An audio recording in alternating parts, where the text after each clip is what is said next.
Olá, estamos começando mais um Linkados na Área, um programa de entrevistas feito por nós, alunos de jornalismo da ESPM São Paulo. Eu sou o Eduardo Santana. E eu sou o Gustavo Mengar. Quando assistimos uma partida de futebol ou qualquer evento esportivo, tem um elemento que desperta emoção, não é mesmo, Eduardo? Claro, é a narração. Ela é um elemento da comunicação que está ali para aumentar a dramaticidade e dar um colorido. Por isso, hoje, no Linkados na Área, vamos conversar com um ex-aluno de jornalismo da SPM São Paulo, que hoje desponta como um dos nomes da nova geração de narradores esportivos. Nas Olimpíadas de Tóquio, ele narrou o Brasil ganhando 3 medalhas de ouro. Hoje, aos 26 anos, ele é narrador e apresentador da televisão e rádio Bandeirantes. Pedro Martelli, seja bem-vindo à sua antiga casa. Obrigado, Gustavo. Obrigado também, Eduardo. É um prazer estar aqui com vocês. Consegui voltar aqui até a SPM, voltar ao Linkados e poder reviver um pouco desse ambiente que foi, querendo ou não, onde tudo começou, né? Prazer é todo nosso, Pedro. E agora roda a vinheta que daqui a pouco tem mais papo de narração, jornalismo esportivo e Pedro Martelli.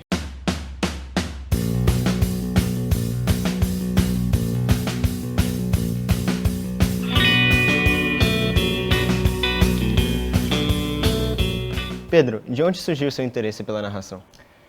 Então, na verdade, eu nunca quis ser narrador de futebol e de esporte. Acho que isso é bom ficar claro. A gente tinha um projeto aqui na SPM no ano de 2016, que a rádio da faculdade teve a grande ideia de fazer uma cobertura de transmissão mesmo de esportiva de todas as modalidades. E na ocasião eu lembro que a gente tinha algumas funções, que era produtor, repórter, comentarista e tinha também narrador. E na hora que todos os alunos começaram a colocar as suas opções, as suas preferências por função, ninguém queria ser narrador. Eu já gostava de rádio, eu gostava de ouvir rádio, eu gostava de ouvir futebol pela rádio e pela televisão, mas nunca tinha pensado em narrar, eu queria ser apresentador de telejornal. E aí eu lembro que eu estava conversando com a Rangel, com a Patrícia Rangel, que estava comandando, de certa forma, esse projeto, e falei, se ninguém quiser narrar, eu posso narrar. E aí, a partir dali, eu comecei a narrar e comecei a entender que talvez pudesse ser uma profissão que eu gostasse e o interesse foi crescendo a partir dali. Então foi meio que um acidente, assim, caiu no seu colo? Foi um acidente, porque eu realmente não tinha essa pretensão. Só que eu lembro que a cobertura ia começar em agosto e a gente tinha um período de férias de julho. E quando chegou em julho, eu sou uma pessoa que eu não gosto muito de passar vergonha. Eu não gosto de passar vergonha de jeito nenhum. Então eu falei, bom, eu vou dar uma estudada, né? Vou dar uma olhada, vou começar a ouvir mais transmissão, vou começar a ir atrás disso para ver o que eu consigo fazer para passar o mínimo de vergonha possível. E aí, quando eu estudei, fiz os jogos em 2016 e passei uma vergonhinha pequenininha, não vou mentir não, mas passei, mas eu senti que eu gostei da coisa. E a partir dali eu comecei a desenvolver um pouco mais essa linha de raciocínio para tentar ser um narrador. Pedro, e temos uma surpresa. O ano é 2016. Vamos ver as suas primeiras participações no jornalismo aqui na SPM? Bora. Olá, muito bom dia. Começa agora mais um SPM no ar, edição especial sobre direitos humanos. Foi aqui embaixo da estação Carandiru do metrô, nas colunas que sustentam o viaduto Cruzeiro do Sul, que o grafite encontrou seu quadro ideal. É tudo ou nada, agora 1 segundo, 0, acabou! Acaba a luta da Rafaela Silva, é ouro! O Brasil é ouro! O Brasil é ouro no judô! O que eu vou falar dessas imagens agora, né, Eduardo e Gustavo? Mas eu lembro que a primeira parte foi um telejornal que a gente fez aqui na SPM. Se eu não me engano, a segunda foi uma passagem de uma matéria de grafite que a gente estava produzindo. E ali aquela imagem foi o ouro da Rafaela Silva, que ali eu tomei um susto, porque eu nunca tinha narrado Olimpíada eu nunca tinha... Isso aí foi até um erro técnico meu, porque eu nunca tinha chegado a um momento de narração de medalha em rádio. Então, eu não sabia o que fazer, então eu até tomo um susto. Acabou, é ouro, mas eu não sabia o que falar. Mas foi esse ano de 2016 mesmo, bem lembrado, aqui na SPM. E depois dessa época que você saiu da SPM, você também teve passagens pelas web rádios também. Você passou pela Rádio Craque Neto, a Rádio Sportsnet, vamos ver no VT também. Marca o primeiro gol do Bahia, diminui, Ramires de perna esquerda deixando na tampa com um bumbum no chão e o Diego Alves também vacilando, diminui o Bahia, Flamengo 2, Índio Ramires marca o primeiro, Bahia 1. E vem São Paulo, Reinaldo cruzou o primeiro da grande área, Diego Souza! Gol!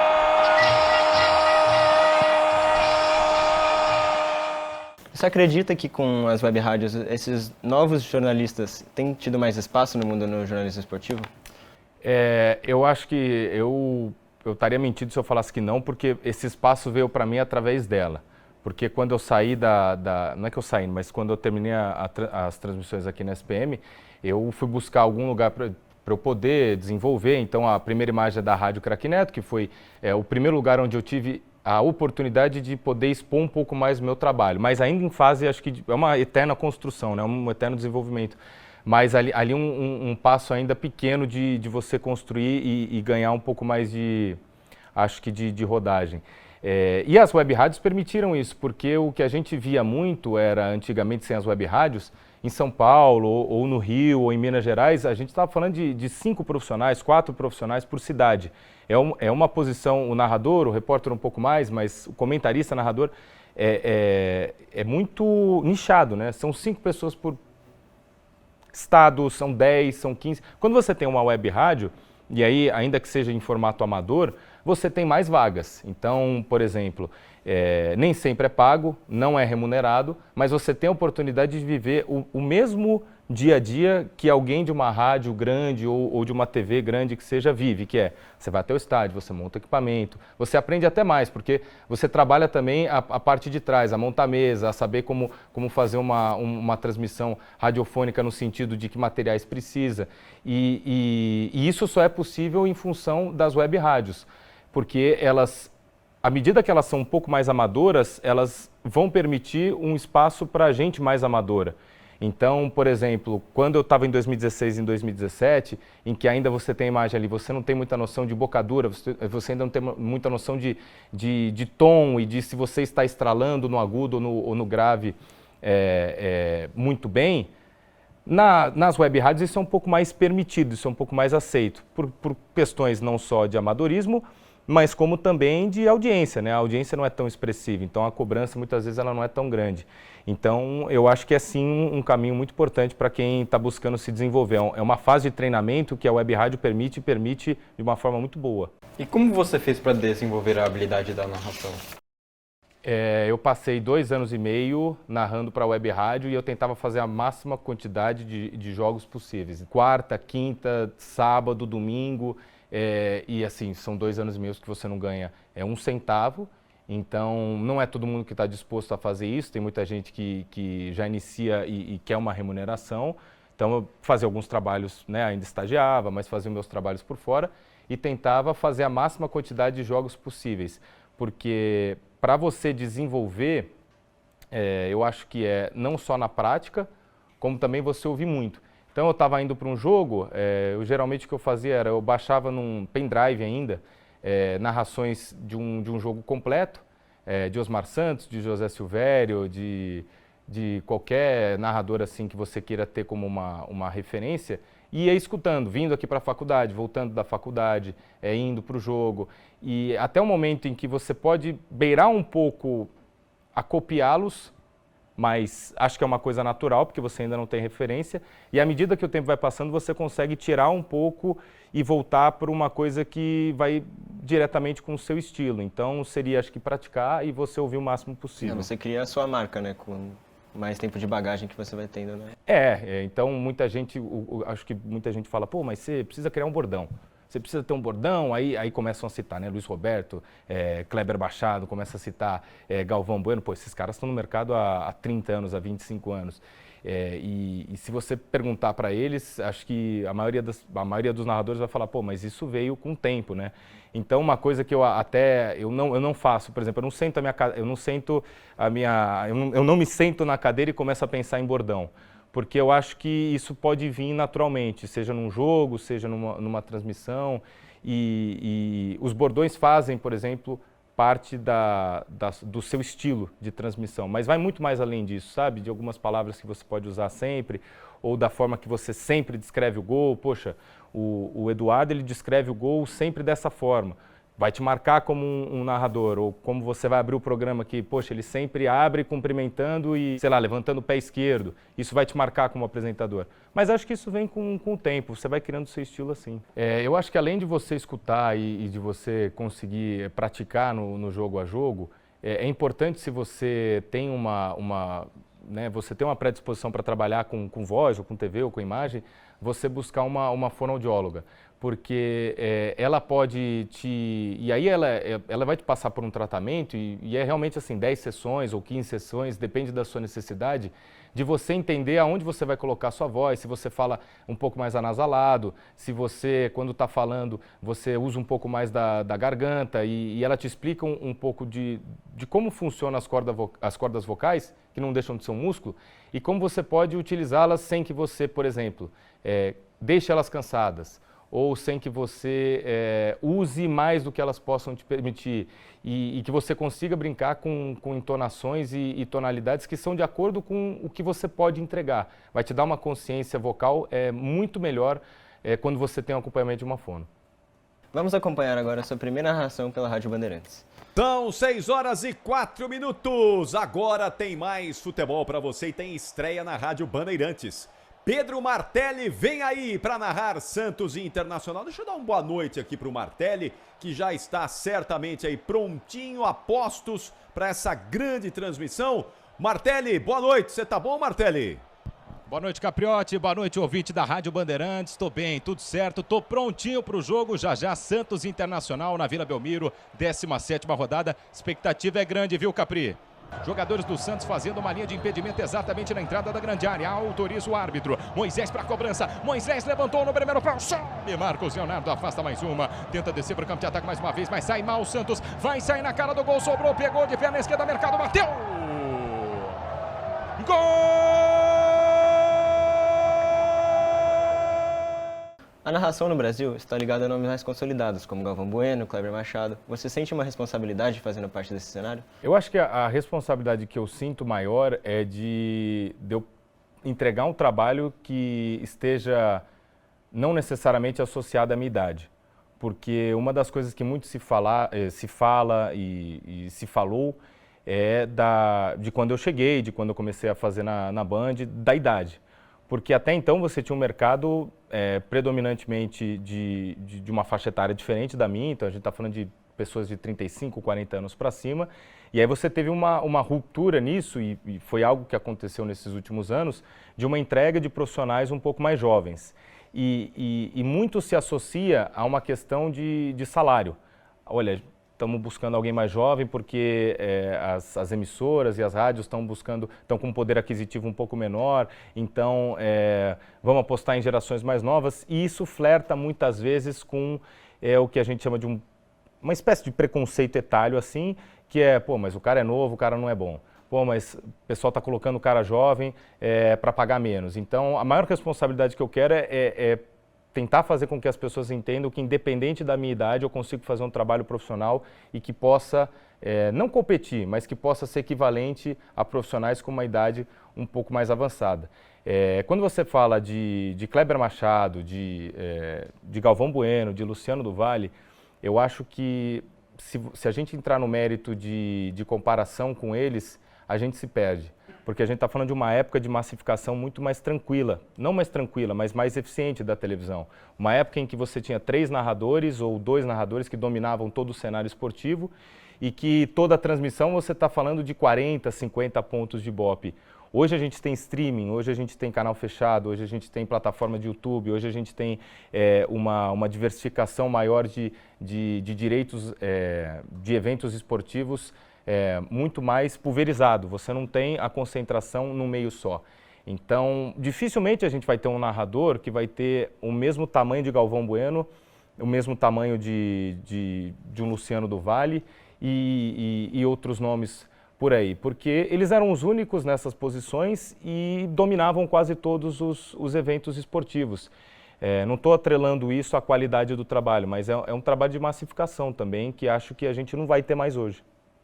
Hoje vemos muitos jornalistas como Maurício Noriega, PVC, Kleber Machado, deixando as tradicionais redes e indo para canais de streaming.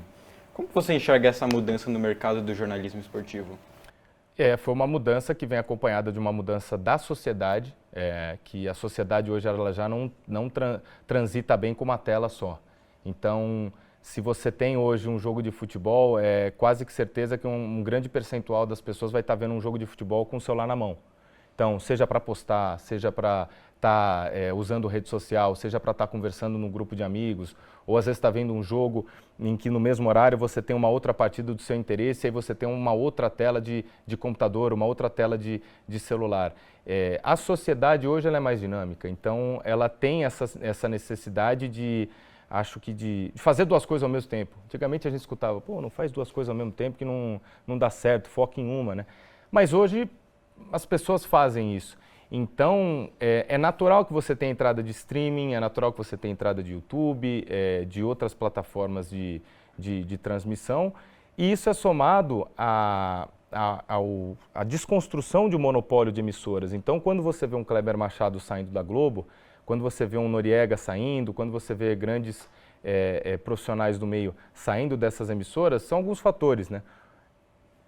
Já não existe mais a mesma, acho que proporção salarial que existia antigamente, então salários de $500 mil, salários de $1 milhão, de $1,5 milhão, as emissoras já não pagam isso, então acho que é irrisório você pensar um profissional que vai trabalhar 4 vezes na semana e vai ganhar $500 mil, que é o que mais ou menos acontecia. Não estou fazendo um julgamento aqui de valor, tá? Estou só constatando o que vinha acontecendo.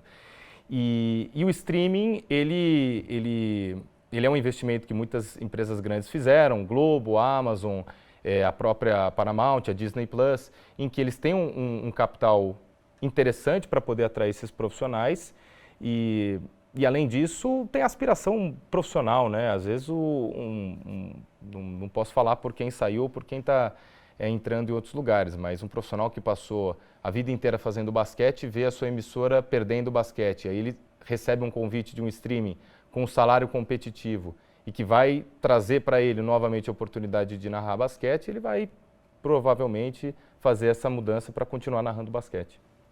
Além da narração, você também é apresentador do Band Esportes. Vamos ver o VT? De volta com a gente aqui no primeiro tempo, a gente vai conversar com o treinador brasileiro. Me conta uma coisa, Jair, agora sem esconder o jogo, hein? Normalmente quando cai o Skype dessa forma assim, quando cai abruptamente, isso aí pode ser ligação, não é ninguém te procurando para ser treinador de novo não, Jair?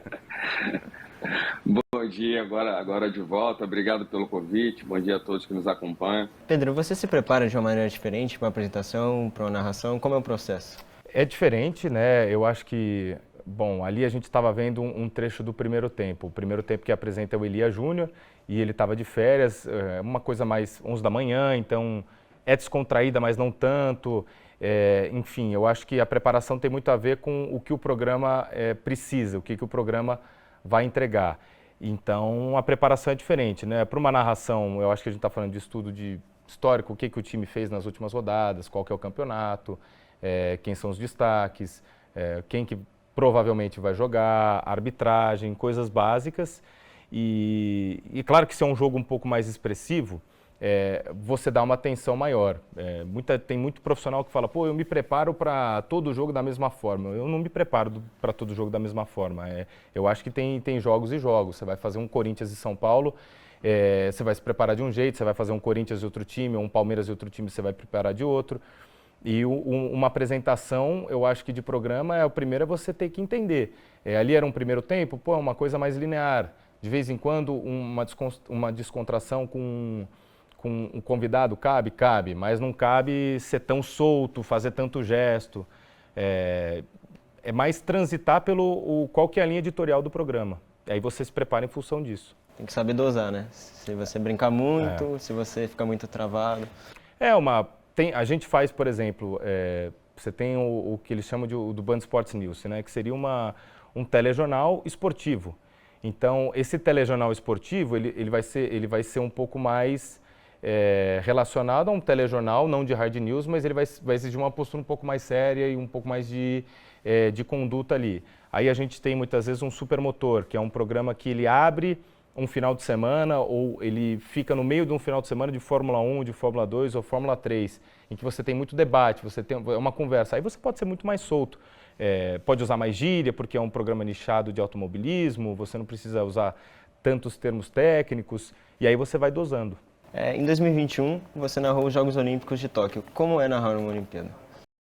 Eu acho que a diferença de você narrar uma Olimpíada é quando você bota Brasil no evento. Então, a Olimpíada de Tóquio, ela teve um ano atrasada, né, em função da pandemia, e aí a gente teve a inserção pela primeira vez do softball. E começou 2 dias antes da abertura oficial da Olimpíada. A partir dali, assim, você faz aqueles 2 eventos, pelo menos eu acho que você não sente tanta diferença para uma competição normal. Pelo menos eu não senti. Claro que você sente um peso, é uma abertura de pré-Olimpíada, mas você não tem brasileiro envolvido. Para mim, eu acho que quando você botou um Brasil disputando canoagem, disputando tênis de mesa, disputando levantamento de copo, o que seja, uma Olimpíada, e aí você tem um brasileiro, aí você sente, poxa, eu estou narrando uma Olimpíada. Tem a oportunidade de tentar transmitir que tem um cara que representa um Brasil nessa modalidade no meio de 200 milhões, que ele pode ganhar uma medalha e a Olimpíada, se você for tirar, tira o futebol, tira o tênis, tira algumas modalidades tradicionais, você bota todas as outras modalidades, a Olimpíada é o principal para o Brasil em diversos tipos de competição. E ali você se sente parte de algo que é muito bacana, que você fala, tem uma representatividade muito grande. E ali tem uma responsabilidade também muito grande. Eu gostei muito, eu achei... Foi uma experiência nova, mas eu tinha feito a Olimpíada aqui, mas não dá para comparar de forma alguma quando você vai fazer uma Olimpíada, por exemplo, eu fiz para a TV. E qual o seu maior objetivo na narração? Algo que você sonha em narrar? Eu queria fazer uma Copa do Mundo em loco. E uma Olimpíada, eu penso muito sobre fazer a Olimpíada no local, mas a Olimpíada, quando você faz uma Olimpíada no local, ela te limita um pouco. Porque quando você faz num estúdio, te permite fazer 2, 3 eventos numa noite, numa tarde, assim, porque tô sentado aqui na minha cabine, eu recebo o sinal, posso fazer quantas eu quiser. Se eu estou em loco, vai me limitar um pouco, eu vou ter que transitar, talvez eu não faça tanto. Mas é um desejo meu. Mas eu gostaria de narrar uma Copa do Mundo ao vivo. A gente fez agora na Rádio Bandeirantes a Copa do Mundo do Catar, eu fiquei em São Paulo, mas eu tenho um desejo muito grande de fazer ela em loco, fazer ela no local da Copa. Infelizmente, vamos ter que encerrar o programa de hoje, porque acabou o nosso tempo. Muito obrigado, Pedro, pela participação. Eu que agradeço, Eduardo, agradeço você também, Gustavo. Foi um prazer estar de volta aqui ao Linkados e parabéns aí pelo trabalho. Obrigado, gostaria de agradecer também a toda a equipe do Linkados. Até o próximo programa.